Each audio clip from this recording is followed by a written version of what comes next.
Welcome, guys. Aaron Beyond Podcast 2. I didn't think this would happen, but when opportunity strikes, you got to just go for it, right? So we have a very exciting guest here today. This guy, I'll let him explain his origin story a little bit because it's super cool. But essentially, we're diving into the space of music industry, record labels, and artist management. So come with us on this ride. So who we have here right now, you might be able to see in camera A over there, but it's me, Aaron Beyond host, and we have our remember from episode 1, Nick Gardner. You remember me, of course. Surely. Exactly. So we only have one episode. You remember. So we have Nick over there, and then we have this guy, Sasha Shifura. Shifura. Yeah, I just butchered that name. So second episode, please forgive me. Okay, cool. So so why Sasha's here is he's actually Nick's client. And they've been training together for around 2 months or something. That's what you're telling me? Yeah, around 2 months. Yeah, we've been training. Yeah. And for those listening at home, if you're looking for gains, Nick's your man. I'm here. Yes, I'm here ready to go. Exactly. Sasha does, he's the founder, director of Foreign Echo, an artist management agency, I guess you'd say. Yeah. And then also Val Sounds, which is like a record label. Both started in around 2019, I believe. No, so funny enough, when did I start? It's almost been a decade now. Has it been a decade? Yeah, it's been. Wow. I've been doing this since I was like 16. Yeah, because I read that like JD Sports article on Val Sounds, and that was like a 200019. It said Yeah. So it started a decade ago, and then just over time, we've kind of gone through rebrands and re-strategizing, and So publicly, it looks like it's a relatively young company, but we've been at it for quite some time now. Oh, that's definitely cool. I definitely want to understand more about that. Yeah.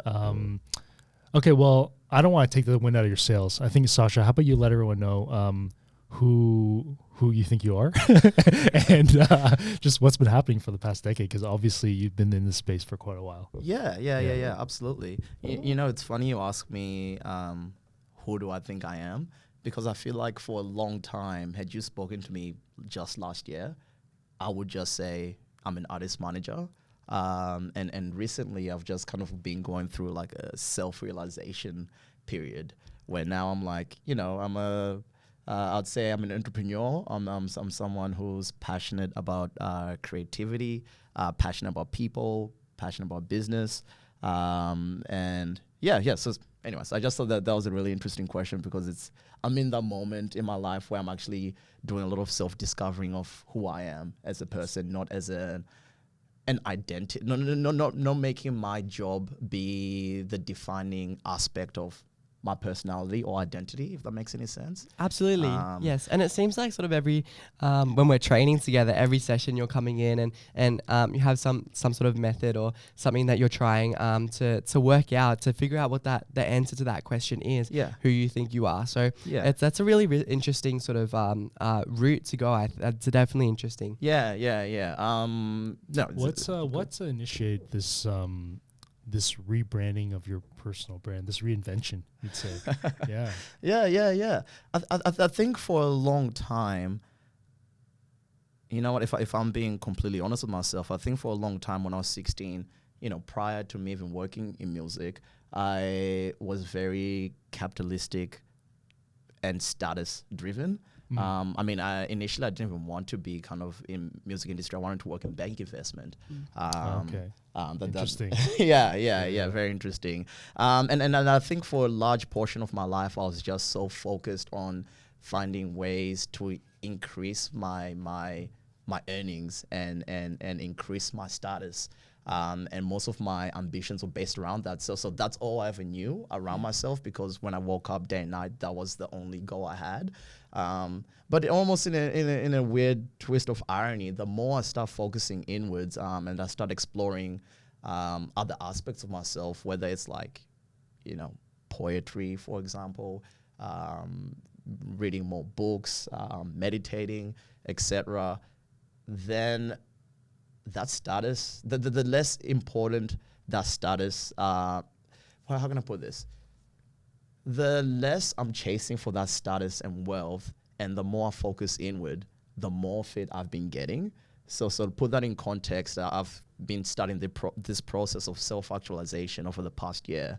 And in that past year, I've made more progress in my career than I have in the 9 years of me doing all this stuff. Yeah, wow. Actually, it takes me a bit by surprise because what you do seems very passion driven. Obviously, still being successful and having that aspect of status and things like that. Yeah. However, it seems like what you do sort of revolves around your passions and what you enjoy. So it's interesting that you started off going down that route. So Yeah, you know, it's interesting. It's interesting to say that as well, because I only just realized that like last year. Wow. So I didn't realize that one of the things I'm attracted to is people who are passionate.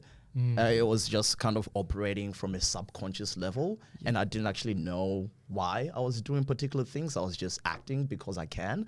Okay. And as I start to understand myself more, I'm like, oh, the reason why I'm surrounded by all these creative people and all these passionate people is because that's an attribute that's in me and an attribute I really appreciate and something I find inspiring. 100%. So if that's yes. always been inside you, did this realization, this kind of like understanding, in more in-depth understanding of who you are, Yeah. did that come before the partnership with Mushroom Group, or did it become after? Because for me, on the outside looking in, Yeah. I feel like that's a huge thing, right? Yeah. So for those of you guys who don't know, you do a little background check on this guy, and he's been running his companies for quite a bit, but he recently, Foreign Echo, the artist management agency, got bought out by Mushroom Group, which is, I believe, one of the largest independent music agencies in Australia and New Zealand, right? So Yeah. that's obviously a huge deal. I mean, you started from nothing, startup, you have employees, around 6 employees or something. Oh, you guys really did your research. Exactly, When I was 7, but that's very, that was a good, that was a good hit. You get that, and then it's to the point where there's enough momentum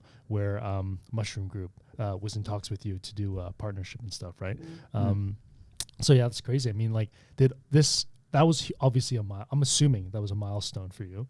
So when that happened, did you kind of go into more of this introspective kind of space, or has this been the key to Foreign Echo's rate of change, like growth?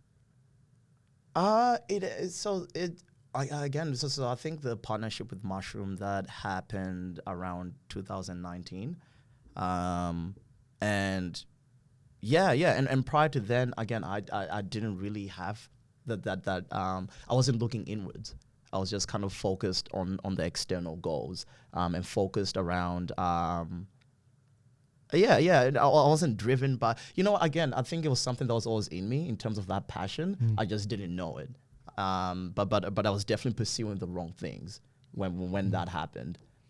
So it's weird, but I feel like somehow I was still being driven by I had an inward drive to making somewhat the right decisions based on my personality and what I truly want. Like, you were doing the right moves on autopilot, but now that you have yeah. a more understanding of yourself, they're more conscious. Is okay. That's wow. Yeah. You interpret that in a fantastic way. So if you were running more on autopilot before, how did you explain Foreign Echo's point of difference compared to the other competitors on the market? I mean, like, a big part as from my experience with a lot of startups and kind of early businesses, it's very personality driven, right? Yeah. So obviously you brought a lot to the table, and that's what gave the momentum before. Yeah. Over 10 years, you've had to like work with the baby. You have to like mold it. You have to do all that stuff, right? Yeah. So obviously you unconsciously knew what you're doing, like kind of what we touched on, right?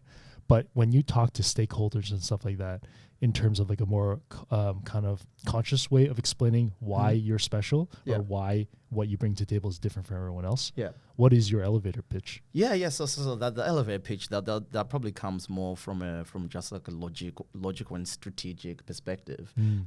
So I think we slightly touched on this. I very much feel like Australia, culturally, we are very, very behind. I think that's due in part to Australia also being relatively a young country in comparison to the other Western states. So when I realized that, I saw, to give an example, 10 years ago when I first started, there was probably no black artists selling out shows in the whole country. And that's not to say that Australia is necessarily a racist country or anything like that, but it just kind of shows progression, how a little bit behind we are. And I think when you kind of look at the history of culture evolving in the US, in England, it's generally the same narrative of, let's use black music, for example, starting off, kind of being, I guess, an underdog of an industry, and then over time, that industry building up and becoming accessible to the mass. Yes. And essentially when I first started, and again, I'm kind of touching on a little bit of slightly different thing here, but when I first started, my identity as a black person in Australia, and I feel like this for a lot of other black people, they're always kind of, there wasn't an identity as a black Australian. It was almost kind of like we're all just encompassed as like, black American culture. And we don't share that same experience. So when I saw that, I was like, all right, why is that? And when I saw that, I was like, oh, it's because Australia is a relatively young country, and I'm across some of the first generation black people en masse, and kind of having access to like a mass culture. So really, I was just looking at the history of America, looking at the history of the UK, and realizing that in Australia, we don't have that kind of industry built up yet. Then I was just like, you know what? Well, then that's a gap in the market. That's something that no one else is doing, and that's something I'm going to focus on. And ironically, I'm not even an avid hip hop, R&B soul listener either. No, don't say that. Don't say that. You're running this company. Don't say that. Yeah, no. I mean, like, look, I don't pretend to either. I think my value that I bring forward is more from a strategic perspective. And then, that's and I assign artists who I feel like understand where they sit creatively in comparison to the world, and then I trust their creativity for them to kind of guide themselves, and I'm there to focus on the business and the strategic aspect of it. I guess that's what something like that makes a good quality team, because they're the input with the creativity, and you can be the strategic side. It doesn't necessarily, if you've got skills that are overlapping, that doesn't necessarily always create a good quality team. I think the best quality team have different skills, and they're both different to each other. Yeah. I think that's a really interesting take. Yeah, and when I say creativity, I also use that term quite loosely, because I feel like creativity manifests in very different ways. I feel like for very much of what I do in terms of like strategizing in business, I find that creative is just creative in a different way that's not traditional to how people consider creativity to work.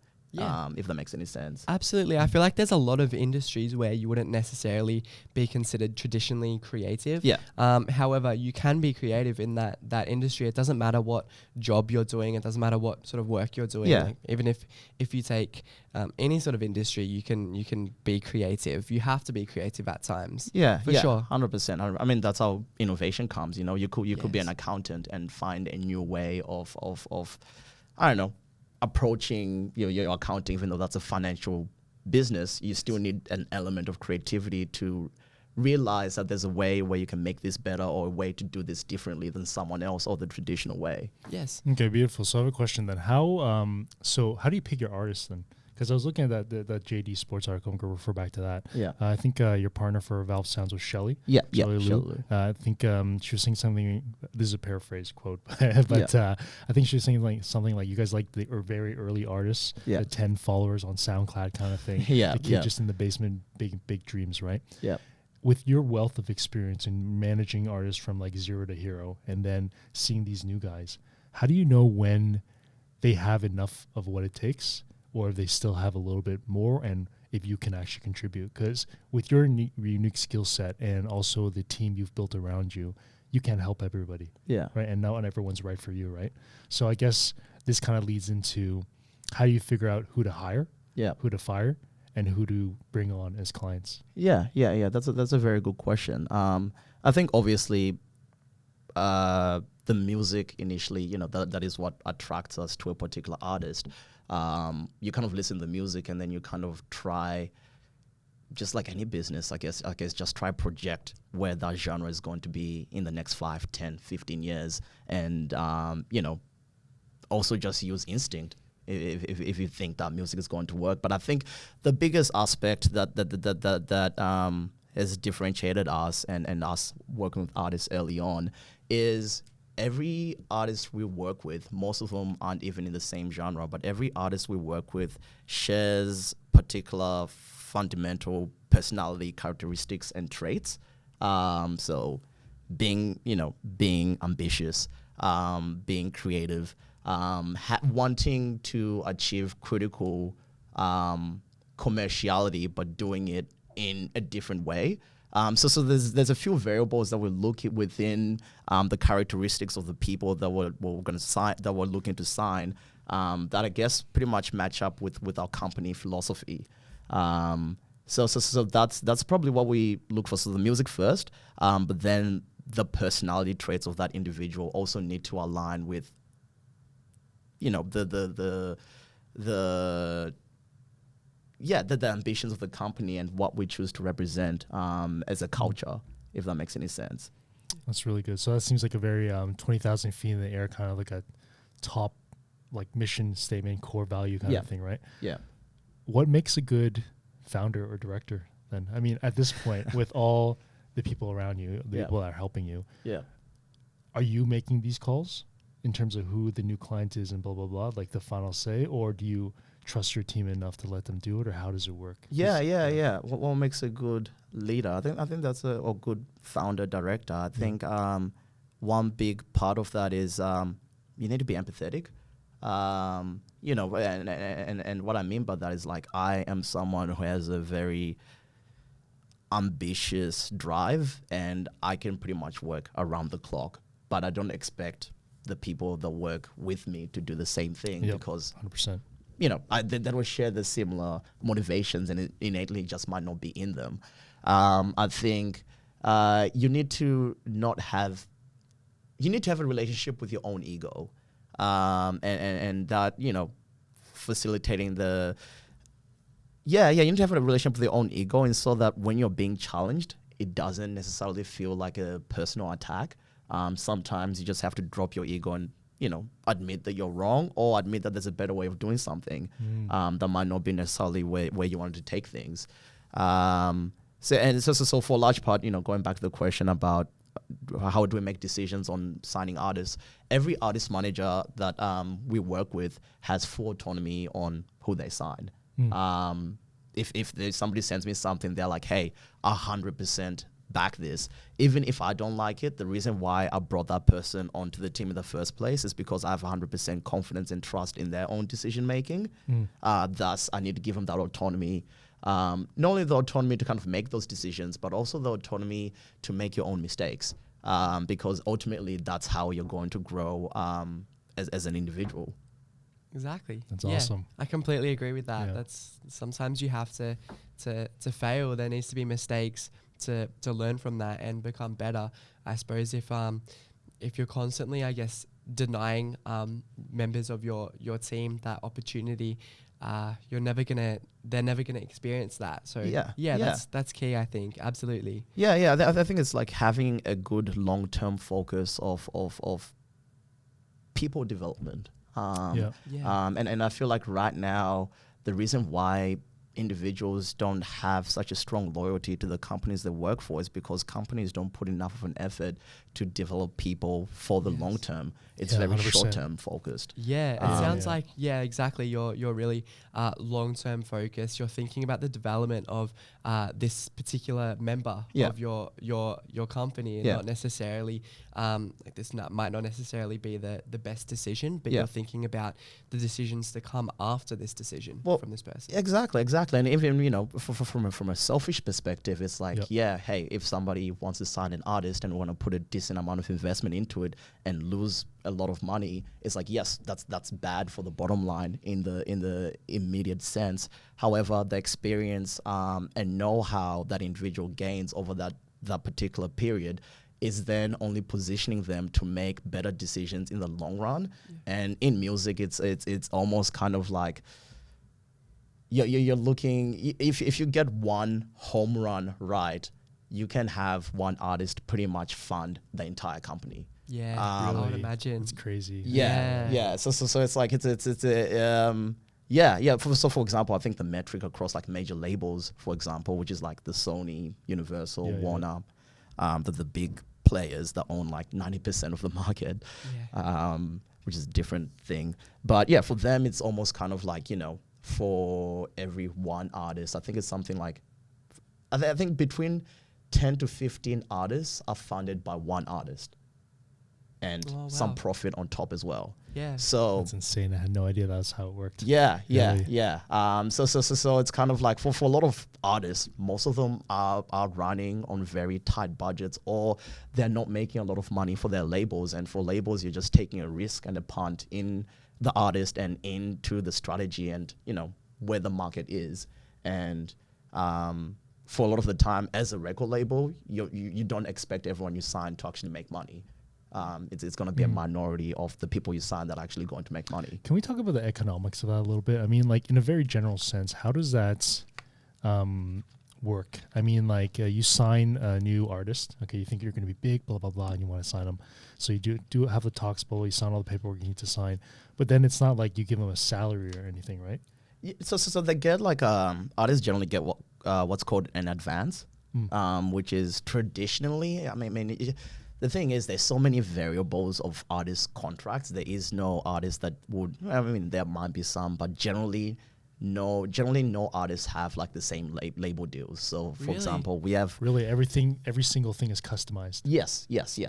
So, would you follow sort of like a bit of a template for that's I guess an agreement with your if you're looking at bringing an artist on, or would you customize an entirely new contract, I guess? Okay, well, so it's a little bit different when it comes to artist management and labels. Yes. So just to put it, for some people might not understand. So artist management is pretty much you're representing the artist on their behalf, and essentially you're like the middleman between the artist and the entire ecosystem. Whether that's fans, labels, lawyers, accountants, everything pretty much comes through the management team. So in management, there's generally kind of like a hard rule where it's not a hard rule, but it's an unspoken general rule that most people abide to. The managements would generally take 20% of commission from income. Again, that can sometimes change depending on the type of arrangement the manager might have with the artist. So generally that's kind of a little bit more straightforward. But when it comes to record labels, their role is to, and I don't mean this in a negative connotation. I feel like this is just what it is. Yep. Their role is to exploit the music.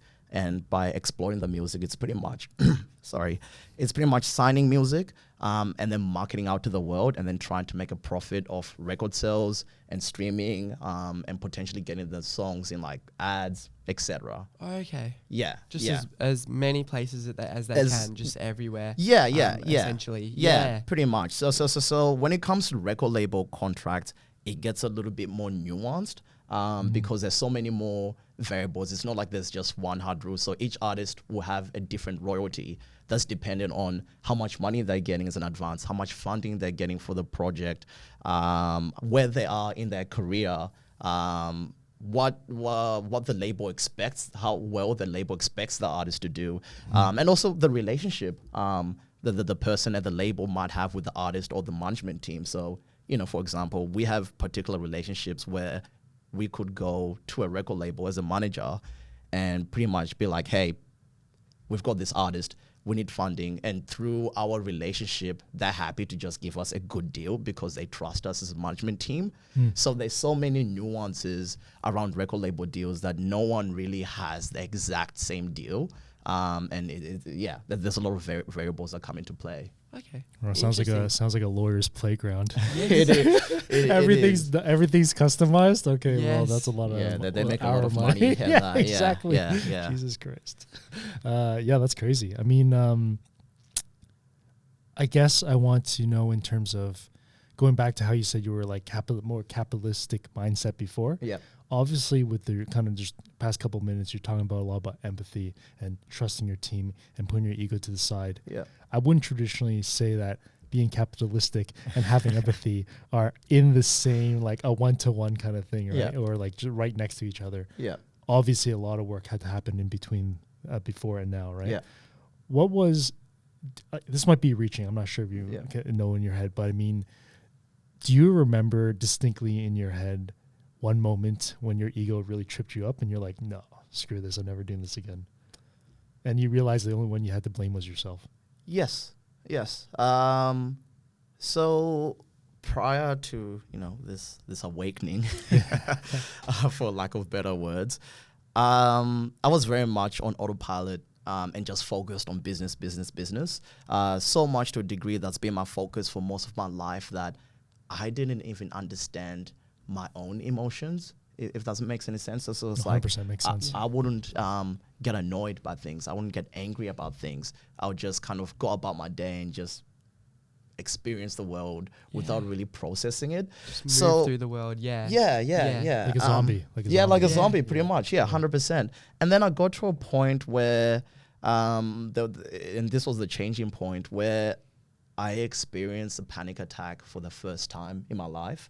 And this was like 2 years ago. And it was just through no one else to blame but myself, just a business mistake that I made. And through that, like I remember I was with my partner and she really emotionally helped me grow. I was just like, I can't breathe properly and I can't, I can't breathe properly. I can't sleep properly. Just all these symptoms you associate with like anxiety. And I always knew what anxiety was, but because I never experienced it, I just didn't know. And then she was like, oh, sounds like you have an anxiety. I was like, what? Me? Yeah. Do you know who I am? Yeah. I don't get anxiety. I was like, I don't get anxiety. What are you talking about? So that moment, that was the first time where I actually kind of drastically experienced like an emotion that I was like, whoa, like there's a lot of inward looking I need to do to understand myself and how I navigate through the world. And through that, started meditating, started exercising more, started trying to eat right, started, trying to, especially meditating, just trying to understand what I'm subconsciously thinking. And just trying to slow down because I was just always proactive and just on the go, and you get trapped in the idea of either thinking about the future or thinking about the past and then not so much about the present. And I've been doing that for such a long time in my life that I pretty much got caught up in this system where it's like I just didn't process anything that was happening in time. I was just focused on where am I going to be in the next 5-10 years. What from the past is not even so much for the past. It was really just mostly future looking, to be honest. But that's where all the anxiety is coming from, right? Yeah. And we're not living in the present. It's just like anxious about what's going to come. Blah, blah, blah, or looking at mistakes, regrets, blah, blah. Right? Yeah. And I suppose it puts it in perspective too, because obviously it's great to have goals and it's great to plan things out in the future. However, if you don't have the now, then what's the point, kind of thing. Like it's great to be successful and things like that, but if you don't have those basic things, your yourself, I guess, and if you're just not feeling good, things like health, you can't have anything without your own sort of mental and physical health. You're absolutely correct, and that's what I mean. Since I kind of started focusing more on the present and not being as anxious around the future or regrets in the past, I like not only has the journey gotten better, but I am now able to kind of be a little bit more reactive towards things that are happening now. They'll put me in a better place for the future. That's definitely understand. More proactive. Yeah. So you've been Nick's client for around 2 months, correct? Yeah. And I'm assuming all this stuff that's happening, it's kind of like what opened you up to having PT. Have you had a PT before? Fitness coach before, or is I have used one PT like a while ago, but to be honest, I just didn't have the dedication and motivation for it. Because I was just so focused on like business. I was just like, I think the reason that I'm so motivated with our sessions and having a good health is because I can now see the obvious correlation to the thing that motivates me the most, which is like building a successful business and how this all plays in part into my goals.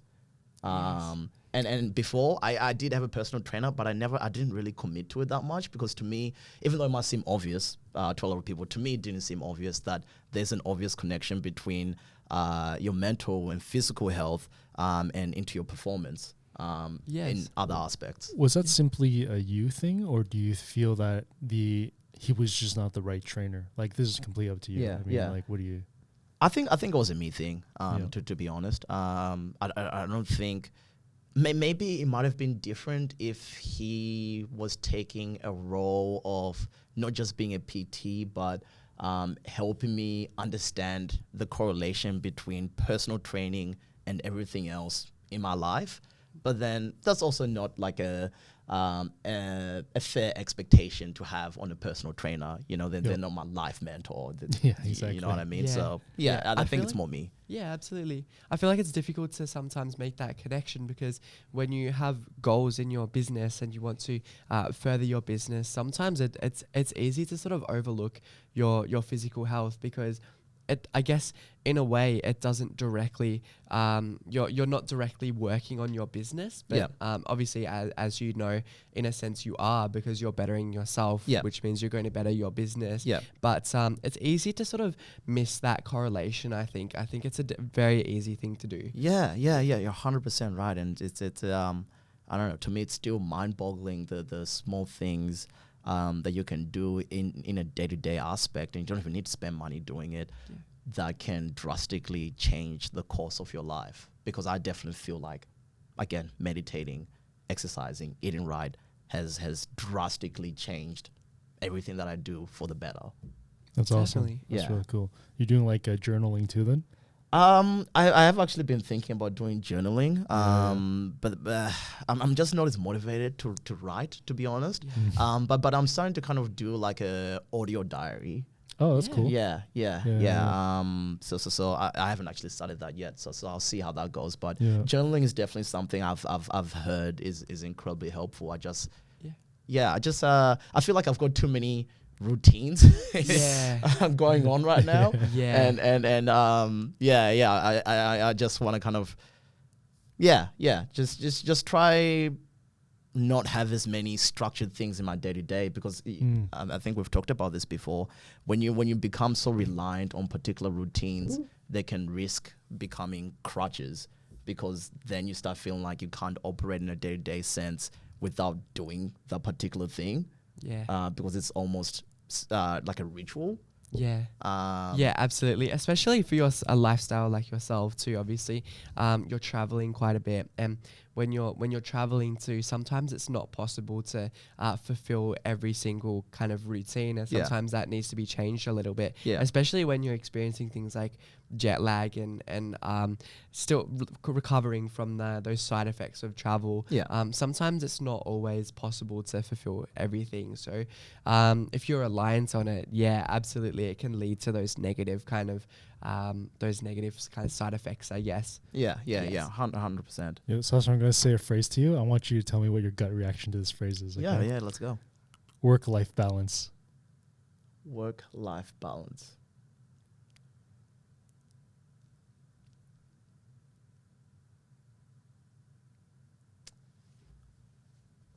And what it means to me. What it means to me. Do you immediately go, oh, this is fucking bullshit, doesn't exist? Or is it like, this is the best thing ever, I'm moving towards this is the North Star, this is the goal?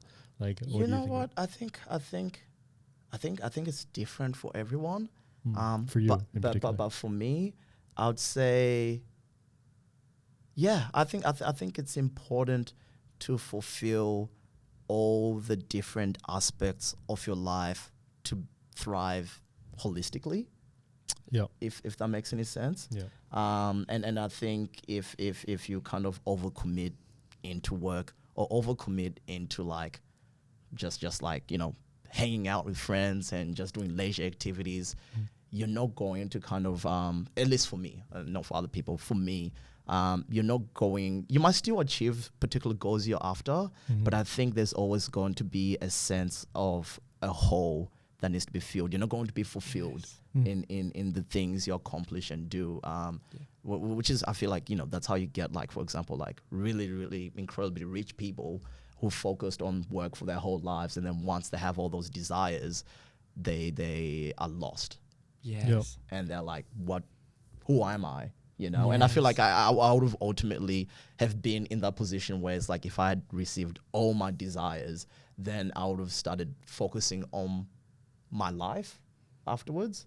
So I think having that balance is definitely leading to a more fulfilling journey, and it's making it a lot more enjoyable because I'm not just work, just, you know, it's relative to anxiety to a degree, you know. Yep. If you're busy all the time, you're always going to be anxious. And you saying you've been doing this for what, 10 years or so? The Yeah, company, yeah. but just rebranding with the names for Valve Sounds and stuff like that. Yeah, right? yeah. Okay. So it's really interesting. We harken back to what we were talking about in the first podcast. Nick, relatively new trainer, I guess. Maybe not relatively, like 2 years in, like all this experience, all this stuff. But I was asking him a question about if he had enough time for work-life balance, if he was dating anyone or what was going on there. And he was saying, like, right now it's not really a focus. I'm in my building phase. And then he's like, I'm really into this, blah, blah, which is super cool, right? Yeah. But what's interesting here is now that you have someone in here that's had like 10 years experience, a decade experience running his own business, doing his own thing. Yeah. And now his perspective is a little bit different, right? Yeah. Absolutely. So looking, how do you see that kind of, I don't know, dichotomy or that journey? And do you think that's, if we were to mentor Nick right now, do you think that's the right way to go right now in terms of that? Or do you think you have to have the holistic stuff right at the beginning to build up slowly? Maybe we can kind of go into how do you find the right partner? Yeah. How do you kind of navigate Yeah. something as time intensive as a building, trusting a relationship, right? Yeah. Because like the unsung heroes is probably your partner right here. Right? Yeah, That's not yeah, here, yeah, right? 'Cause absolutely, I'm sure she has to absolutely. put up with a lot of shit as well. She always, yeah, she's really good with me. I think again it goes to the what I was talking about, like that journey being more fulfilling on your way there, because this is the thing. I feel like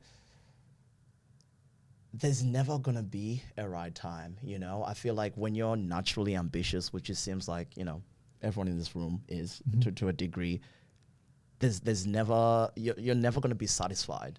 So you're always going to be chasing for it. So thus, Exactly. you're Don't never really sleep. going to So find true. Don't the sleep, right don't stop. time to kind of do that thing. Yeah. And the thing is like, if you just focus to make the time to do it now, you're going to realize that journey is just going to be so much more enjoyable. Yeah. I think...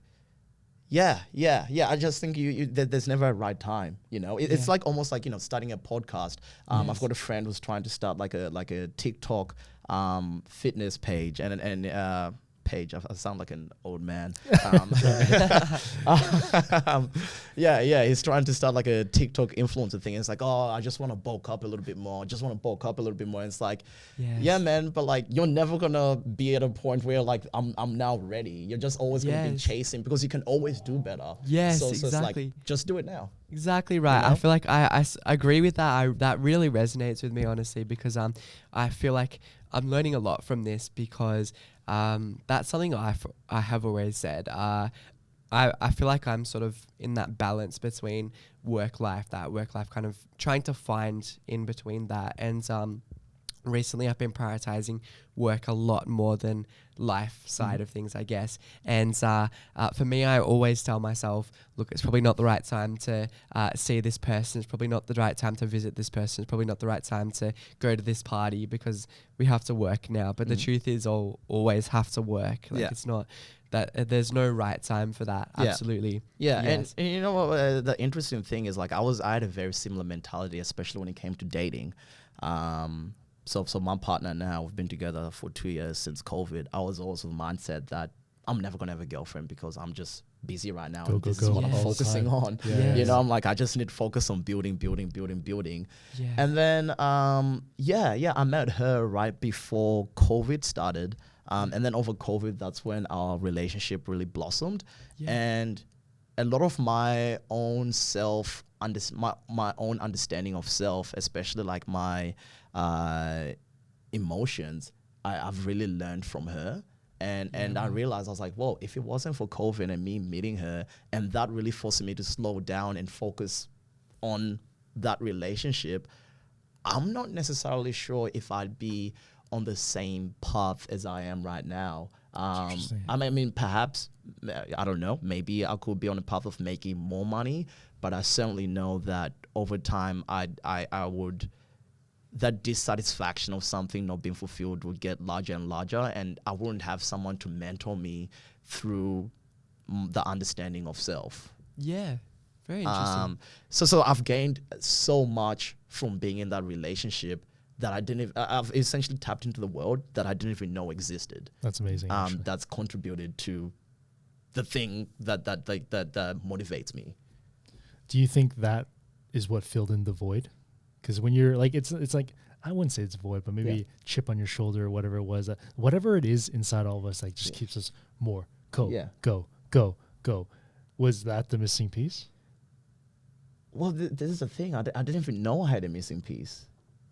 It is. You know, so it's one of those things blinders. where it's like ignorance is bliss, right? You don't know what's out there until you have it. Yeah. And then that's when you're like, oh, where has this been my whole life? And so I didn't even know that I had a missing piece in me. And if it wasn't for her, I probably still wouldn't know, to be honest. I probably just would still be navigating ignorantly. And I feel like ultimately and eventually it will catch up.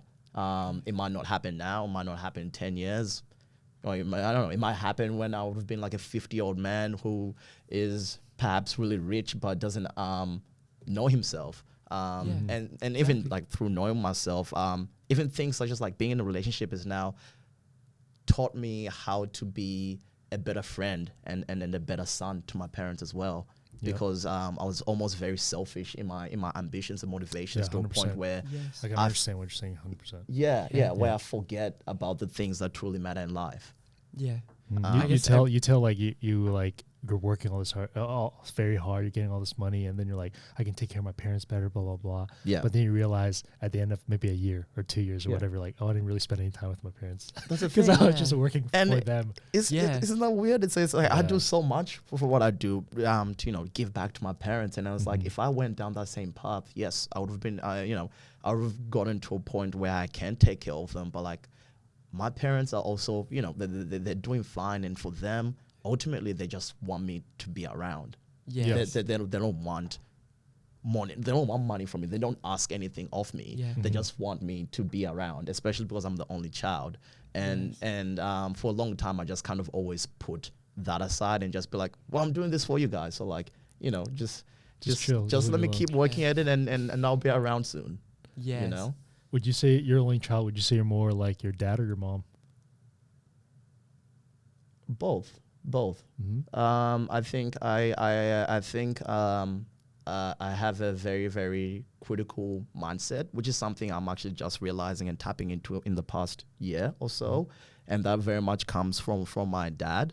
But I was by critical mindset, like negative self-talk on yourself. No. Logical, like. I mean, that also happens, but I feel like most ambitious people tap into that. You're speaking to the crowd here.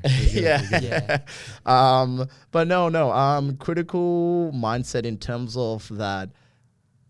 I try not to see the world as black and white. So for example, earlier what you were touching on about in terms of like, for example, being capitalistic and having empathy. And it's kind of like just because you appreciate one aspect of one thing doesn't necessarily mean that you need to encompass to all the ideas of that landscape. So even in a more simple example, it's like politically, you could be for, what's a good example?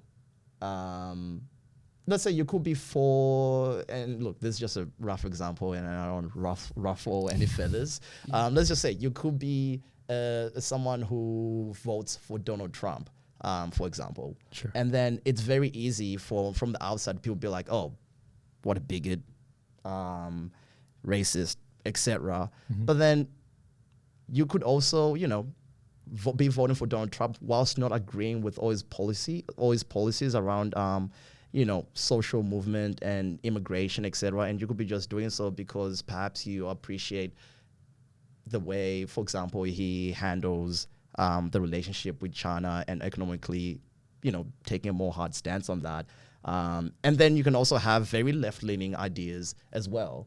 I think we're now in an age where people pretty much it's almost everyone just labels everything. So it's like if you believe one particular thing, you're now labeled as the whole thing. Yes, I think that's such an important point because I think there's such a skill and there's so much value in just taking particular qualities or learning specific skills from particular individuals and being able to kind of just kind of separate essentially that skill or that trait from the individual. Not necessarily relating everything to that individual. That's why obviously there's certain figures online where if you say like obviously sometimes they're not putting the best ideas out there in a sense, but there's still value in some things that they say. So I think that's a really good point. Absolutely, really relevant.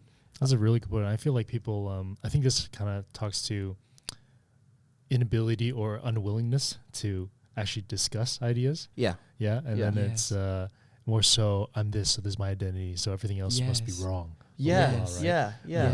But it's interesting because I think we all, and I'm not even speaking about it, just everyone, even myself to a degree, and I have to consciously try not do this, is we're surrounded by people who share similar ideas and theory, and we go on the internet and we're surrounded in an algorithm that shares the same things. It's all echo chambers. The internet is an echo chamber. That's all it is. Exactly. And then it's just and then I also think like a part of it is also like people losing a little bit of trust in institutions and thus now looking at their peers as a point of information. But then I feel like just because I feel like when you do that, sometimes when you look at individuals, sometimes they don't actually have enough education to be speaking on particular topics, but people just take it anyways and then just run with that idea. Similar concept, just like reading a headline and then being like, oh, I'm now like well versed on this topic. I feel like people, we need to get in a state of being able to challenge each other without necessarily feeling like we're attacking each other. Definitely. Exactly. You know? I feel like people are just constantly, if someone puts an idea out there, I feel like if you disagree with someone, you can learn so much. You can take so much from that person. A lot more than if you agree with them, because you're not going to learn anything if you just agree with someone. Like, that's great, but you're not going to take anything or learn anything from that. However, if someone is disagreeing with you on something, you can learn so much from that. 100%. And I think it also is like the thing I was talking about, ego. I think like perhaps people don't have a great relationship with their own egos, because sometimes, let's say you're holding a strong idea or opinion on a particular topic, and then you're challenged. Most of the time, not all the time, but a lot of people, their immediate response is getting defensive. Because they've been challenged on something. But being challenged doesn't necessarily mean that someone's looking down on you or even necessarily saying your opinion is wrong. It's just it's just stimulating conversation. Exactly. They're just disagreeing. They're not necessarily disagreeing with you. They're disagreeing with that particular point, which is, it's fine. And that's what I think it's huge for conversation. I think that's sort of how a very productive conversation works. Disagreeing and then challenging ideas. I think that's how you get the most out of conversation. And you know what, I think that's also what makes for a more stable society. You know, when we have everyone so firm in their opinions, and there isn't a sense of respect for each other, just because someone holds a different opinion than you kind of now view them as lesser than. It's almost dehumanizing. And I feel like it only splits society further apart, because there is no sense, again, empathy is one thing. There's no sense of empathy, or even a sense of kind of being like, hey, maybe this person has more to them than just the label I'm associating them with. Yes, absolutely. Yes, I feel like it creates a very sort of weird dynamic when you kind of go down that route where society is just split into two groups, and it's just that's sort of what's created when you just agree with everything. I mean, disagree with kind of everything, and you're threatened by it. It creates separates everyone. I guess. What's your opinion on so when you close your eyes and you think about who you are, you think you're Australian? That's like like you identify as that, right? It's interesting because Because you've done a lot of travel, so I kind of want to talk about this a bit. Yeah. It's so interesting because I guess now as I get older, I'm getting more comfortable with that idea. But I mean, okay, interesting. Yeah. I feel like that's a very good question. Something I haven't actually had to think that much about. But I feel like I've always, perhaps I found it difficult to identify myself as Australian in the past because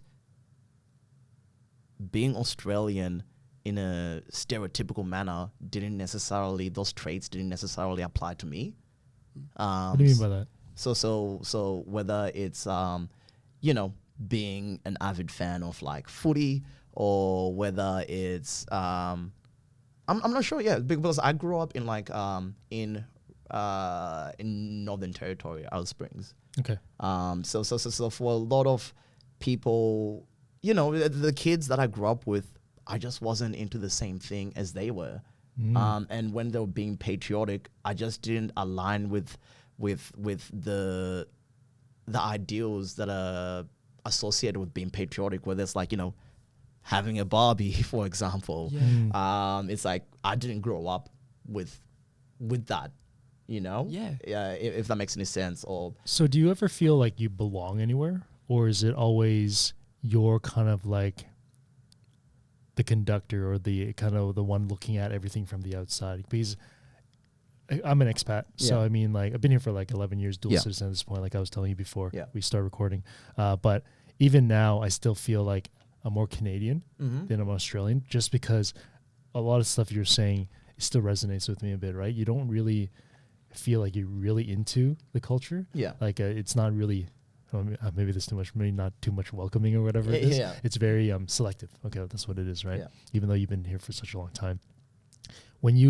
And then maybe that's what makes you so good at your job. You go into different markets, you're taking a look at new artists, things like that. You can see the newness based off of what the standards is in terms of the culture, right? Yeah. So I gotta think that there must be some sort of outsider kind of view, or some sort of like maybe baseline loneliness or something. Yeah. That there's always there as well. Right? You know what? I think for me, I'm now finding it easier to identify as Australian because I'm now in a community of like-minded individuals who share the same experiences. So I feel like I've got a belonging in my Australian identity that doesn't necessarily subscribe to the stereotypes of being Australian.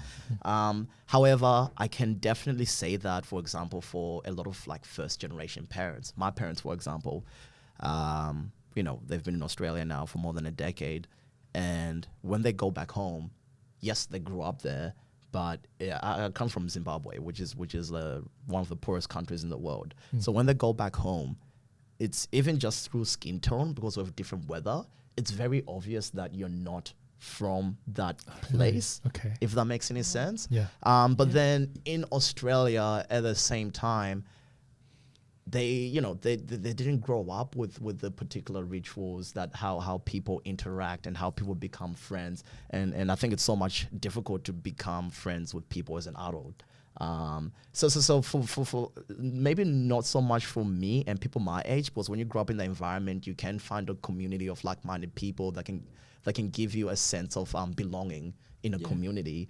But I find that for a lot of first-generation parents, it's almost kind of like you don't really feel at home here, and you don't really feel at home where you're from either, because you've now been opened up to completely different ideas and concepts of living that challenge what you grew up with, and you just don't see, when you're back home, you just don't see everything the same way as you once did. It's sort of like being stuck in a bit of a transition phase. All the time. Transitioning, So I find like for a lot of foreign parents, it's kind of like that, and for my parents, I feel like it's not something that they necessarily talk about, but like I definitely get that sense that it's ultimately they want to go back home and retire there, and they're happier there, but it's not the same as it once was prior to living here. Yeah. Interesting. 2023, how are you going to be a better son? 2023, how am I going to be a better son? I think just investing more time into the relationship with my parents. I mean, this is actually like even wild for me to think about. I mean, just last week, I was spending some time with my mom, and this was the first time I've actually ever spoken to my mom, and I got an understanding of who she was and when she came from. In terms of like, I didn't really know that much about my grandparents. I didn't really know that much about her stepfather. I didn't really know about how she grew up. And I was like, wow, this is actually wild, because I'm now 26 years old and I've lived with my parents for half my life.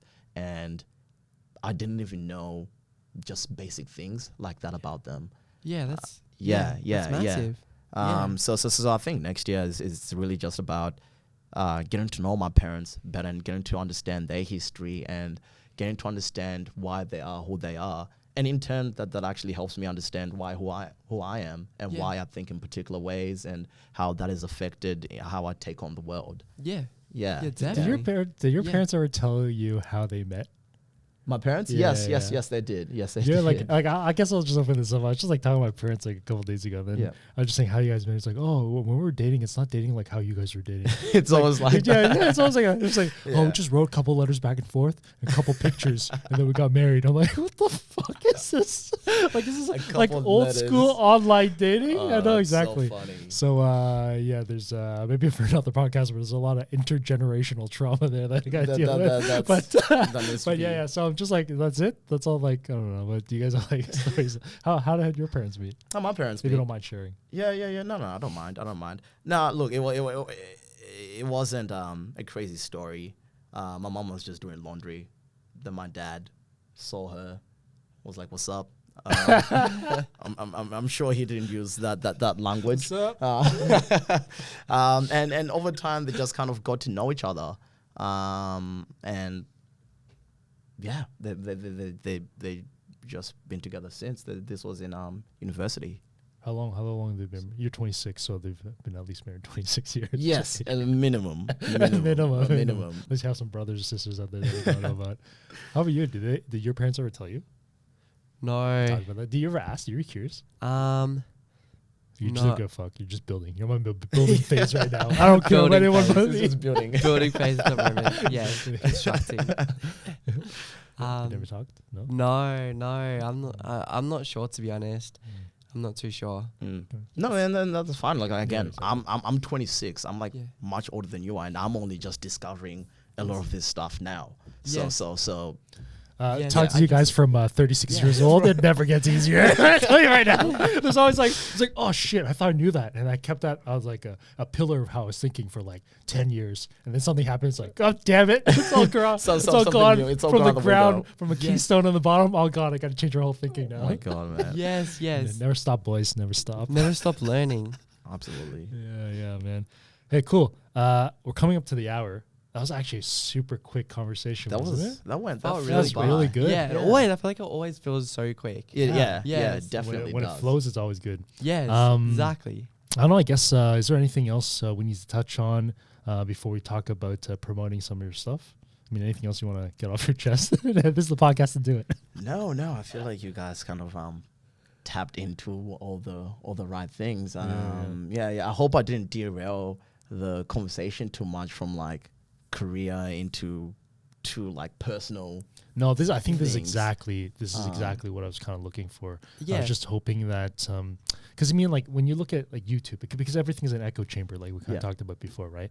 But you look on YouTube, you look at all this stuff, you're like, oh, who do I want to model myself after? You take a look at the people you think are cool, people are not. Like, I don't want to do that, but this is cool. You kind of look at that. This gives a very good perspective, I think, in terms of, oh yeah, entrepreneur lifestyle, flying around in jets, blah, blah, blah, all these hot chicks on the boat, blah, blah, blah, right? But then once you actually start doing it, you're like, oh wait, the biggest issue here is that I don't do what I say I'm going to do. And that's a you thing. Yeah. You got to figure out, not you in particular, but everyone, right? Yeah, no, So exactly. It's 100%. kind of like, I was like, oh, it's me. Yeah. I have all this thing planned out Sunday night. You know, I'm going to do it. Monday morning, I just stayed in bed. I was like scrolling Instagram. like doom scrolling. It's as they easy say, to plan it out. It's easy to Yeah. plan things out and get excited. That's what I tend to do. I like get excited, see things, and just go for things. And then sometimes you need it's hard to plan out that time and the actual resources to back it up. Exactly. Absolutely. Yeah, yeah. Solid. Yes. All right, cool. So, Sasha, is there anything coming up on the schedule in terms of you personally, any new projects, maybe Foreign Echo, anything of Val Sounds? Because Val Sounds Instagram has been like a construction for a while. So we're relaunching the label early next year, which is something we're really excited about. We signed 3 new artists, 3 artists that are going to be pushing out on the label side. So we'll be launching that in around February. Also working on another project, which is a wine company. So we're looking to launch that around March. Awesome. Essentially, the premises of this wine is it's dying. Like year by year, the industry is getting less and less sales. But we also felt like when you looked at the market, it's like a lot of wine companies mostly market to boomers and older people, and there's a culture around wine that makes it feel inaccessible to a younger generation. Yes, definitely. So we're essentially creating a brand of a wine that we feel will be able to kind of speak in a more youthful voice. And we're going to essentially put wine in non-conventional wine places. So, we're going to be having wine with like people in clubs. We're going to be, we want to essentially redefine the concept of what a wine drinker is with a more youthful approach. So that's something we're really, really excited about. And then we're also opening up a bar in West Melbourne. We've been working on this one for like the past 6 months or so. That's crazy. But yeah. So we just kind of signed off with the landlords recently, and we're just kind of going through. Yeah, we're going through a few more loopholes, consoles, etc. But yeah, around March, we'll be looking to open that up as well. But so how do people keep up to date with all these things coming? Like, when is it actually being open? When's the soft launch? Blah, blah, blah. I mean, is there a Instagram page you should go to, a URL, or what's going on? Yeah. So we don't really have like the names sorted out. We've mostly just been working on behind the, just the structures behind it all. But I think, if you just go on my Instagram, which is at Sasha Panache. Panache is like my middle name. Spell Panache. Yeah. So Sasha, SASHA. And Panache, PANASHE. Sasha Panache. That's pretty much my first and second name. That's where you go. If you want to figure out all these things about the newest bar. Is there a bar in West Melbourne, right? West Melbourne, West Melbourne. on Victoria Street. That'd be dope, actually. Awesome. All right, cool. That's gonna be awesome. That's awesome, man. That's thank you very much for coming on this podcast. I know the scheduling's been like super crazy, super fast, and you just recently came back from overseas, right? Yeah. So jet lag, and you trained with Nick this morning as well. Yeah. So this morning. Yes. Very appreciative. What a day. What a day. Very appreciative of you coming here today. Yes. We both learned a lot, I think. And I think for everyone back home, they're gonna like love this podcast, I feel. I'm just sort of like frozen with just things that I'm just like, I know. and you just we like definitely don't have enough time, but Yes. if you're willing, we're definitely willing to do a second episode. Yeah. Or maybe we'll do something else. We'll figure it out. Yeah. But that's super cool. You guys know Aaron Beyond, also Nick Gardner 03 Fitness, right? Changed actually. It Nick did change? Gardner Fits now. Oh, you want to do that? Switch it up. Oh, Yes. okay. I needed something fitness in there. Okay, Yeah. no worries. Yeah. So what was the whole thing before I butchered it? Nick Gardner Fit. There you go. Awesome. New Year, new me. Right in time.